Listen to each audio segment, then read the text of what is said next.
Assalamualaikum warahmatullahi wabarakatuh. Selamat siang ya atau selamat sore ya buat teman-teman semuanya. Khususnya yang selalu menantikan video terbaru, updatean terbaru dari channel Solusi. Terima kasih ya buat teman-teman semuanya yang selalu mensupport, selalu menantikan video terbaru, updatean terbaru dari channel Solusi Utang. Saya ucapkan ribuan terima kasih buat Anda semuanya. Semoga channel ini terus berkembang sampai ke depannya gitu loh ya. Itu semua berkat dari supportan, dukungan dari teman-teman semuanya sehingga channel ini terus naik minimal bisa membantu orang banyak gitu loh. Bukan soal banyak view-nya, banyak subscribe-nya, bukan seperti itu, tapi minimal video ini bisa menyebar ke semuanya, terutama bagi orang yang membutuhkan informasi seputaran hutang piutang, baik itu hutang online, hutang leasing, hutang bank, dan mereka yang sering diancam, ditakuti, diteror oleh para debt collector. Minimal video ini bisa menyemangati mereka kembali ya. Oke, jadi seperti judul video saya hari ini, yaitu gagal bayar pinjol 2021 itu serba salah gitu.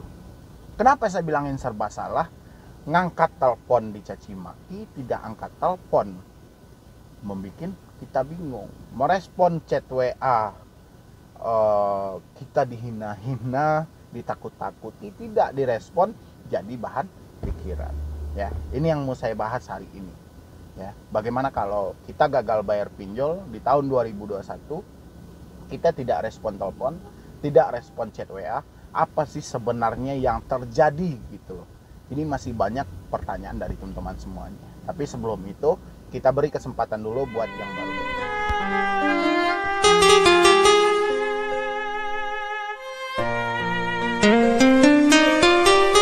Gagal bayar pinjol 2021 ini serba salah. Kenapa saya bilangin serba salah? Kita ditelepon, setiap hari ditelepon. Ya, ini banyak pertanyaan ini dari teman-teman semuanya. Yang baru telat bayar, baru gagal bayar, pastinya yang baru gagal bayar atau telat bayar mungkin orang-orang yang kesulitan ekonomi ketika COVID-19 kemarin atau COVID-19 kemarin akibat pandemi kemarin kan. Jadi mereka membutuhkan dana instan, membutuhkan dana cepat. Jadi mereka beranggapan gaji mereka akan keluar di bulan berikutnya. Kenyataannya tidak, kenyataan dia di WFH tanpa ada tunjangan, tanpa ada gaji, tanpa ada ini segala macam, dan akhirnya gagal bayar. Ya. Dan ketika dia gagal bayar, ini serba salah. Kenapa serba salah? DC menelpon ya, bisa satu aplikasi menggunakan sistem mereka itu bisa mencapai 100 nomor berbeda di satu aplikasi setiap hari ya. Belum lagi chat WA, belum lagi SMS ya, itu disibukkan setiap hari. Jadi ketika posisi kita gagal bayar ini, kita serba salahin. Kita angkat telepon kita takut, kita balas chat kita takut, kita jawab SMS kita juga takut. Tidak dijawab menjadi beban di pikiran. Bebannya seperti apa? Salah nggak bang? Saya tidak merespon telepon. Ya, ini banyak ini pertanyaan dari teman-teman semuanya. Bang, saya nggak mau mengangkat telepon dari debt collector karena saya dicaci maki. Ya, saya kecemasan bang. Saya dibentak-bentak terus setiap hari.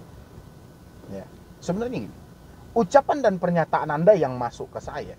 Kalau misalnya ini diketahui oleh debt collector merasa menang ini. Berarti orang-orang ketakutan ketika dia teror. Ya. Tapi ini sudah terjadi dan saya sudah membahas di sini. Jadi Anda tidak mengangkat telepon, itu Anda tidak salah. Ya. Anda tidak respon chat WA, itu Anda tidak salah. Tidak membalas SMS, Anda tidak salah. Tapi DC bilang, bang, 1 kali 24 jam kalau Anda tidak respon, siap-siap. Yang siap-siap itu mereka. Kenapa? Karena mereka tidak ada laporan sama sekali di perusahaan mereka. Nanti kalau bos mereka tanya, woi gimana si A yang hutangnya telat? Kamu udah jadi telepon? Sudah pak. Mana buktinya? Gak direspon pak. Dia yang kena. Makanya sebelum DC kena, DC itu kan berada di bawah tekanan. Ya. Sehingga dia ikut juga menekan kita.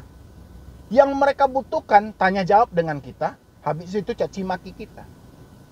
Dengan mereka mencaci maki kita, mereka dapat gaji. Ya. Dan hari ini telepon mereka tidak direspon. Chat WA tidak direspon. Ya DC panik, setiap hari kerja tidak ada orang yang merespon. Jadi buat apa lagi pinjol membayar mereka?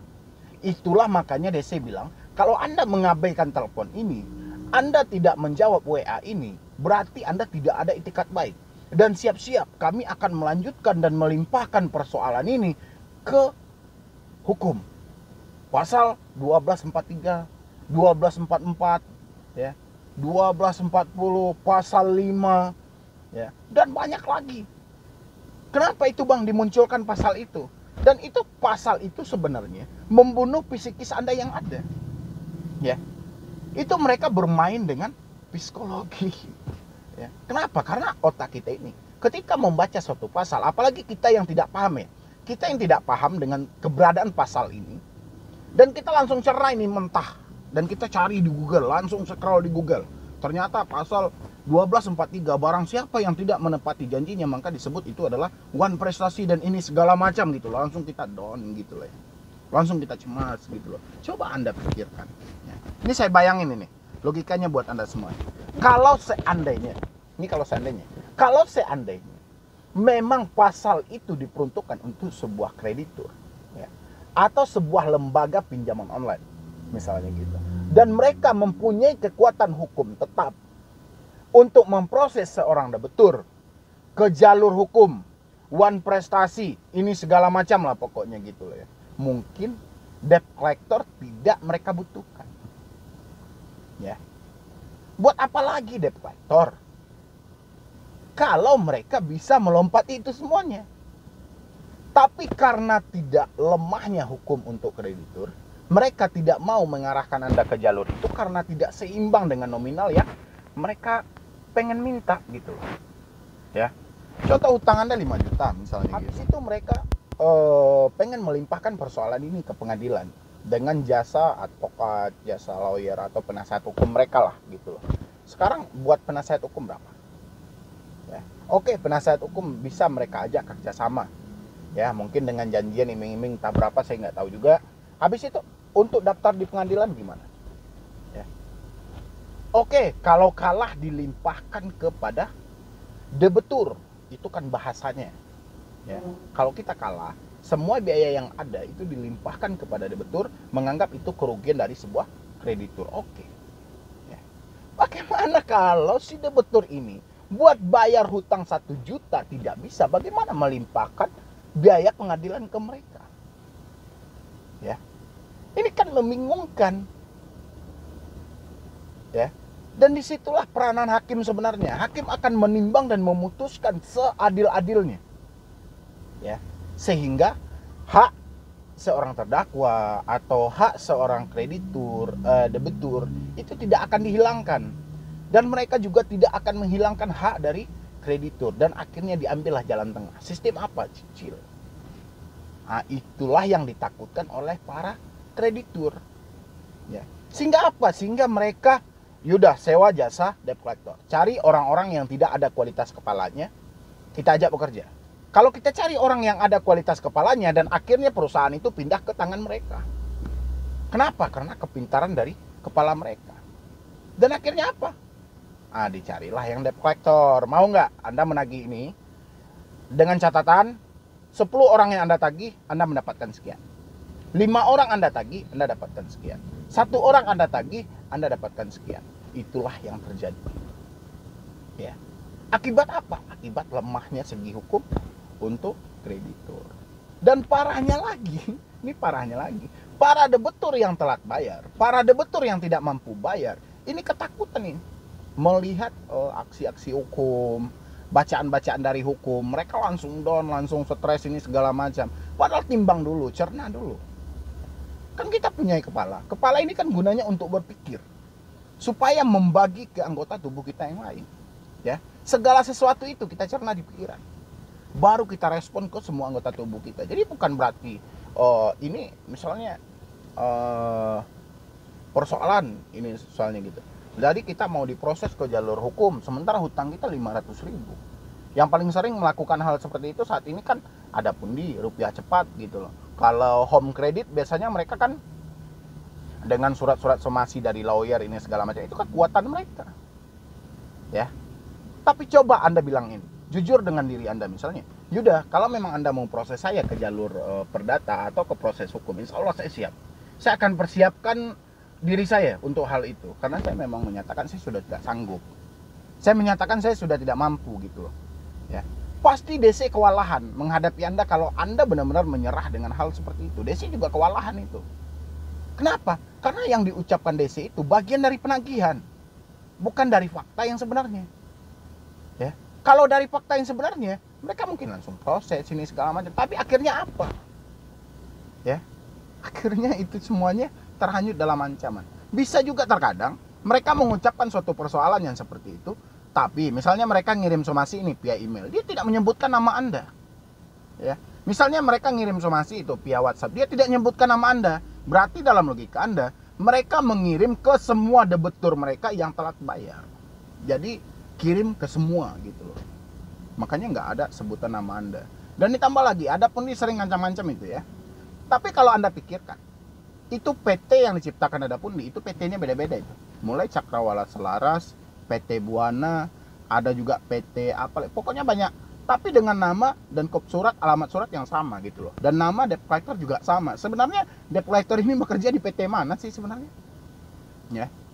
Itu namanya hampir sama semuanya, nomor suratnya hampir sama, berarti itu dipalsukan dan diedit, diakal-akali. Ya, jadi kembali lagi buat teman-teman semuanya, gagal bayar di pinjol 2021. Ya, ini serba salah, kita memang serba salah. Diangkat telepon kita dicaci maki, dibalas chat kita dicaci maki. Jadi kalau saran saya, Anda tidak mengangkat telepon, Anda tidak membalas chat, itu nggak ada salahnya. Ya, secara dipikirin benar. Di mana letak kesalahan Anda? Ya. Kalau misalnya Anda tidak ngangkat telepon, Anda kan punya KTP, mempunyai alamat yang lengkap, apa salahnya didatangi? Kenapa dipermasalahkan soal tidak ngangkat telepon? Bagaimana kalau seseorang ini dia membutuhkan dana mendesak sehingga dia menjual handphone dia, dan akhirnya nggak bisa dihubungi kan? Makanya itulah gunanya alamat. Ya. Tapi ketidakmampuan seorang debt collector untuk datang ke tempat Anda sehingga dia mempergunakan cara itu untuk menekan Anda, karena jalan komunikasi mereka cuma via telepon gitu loh.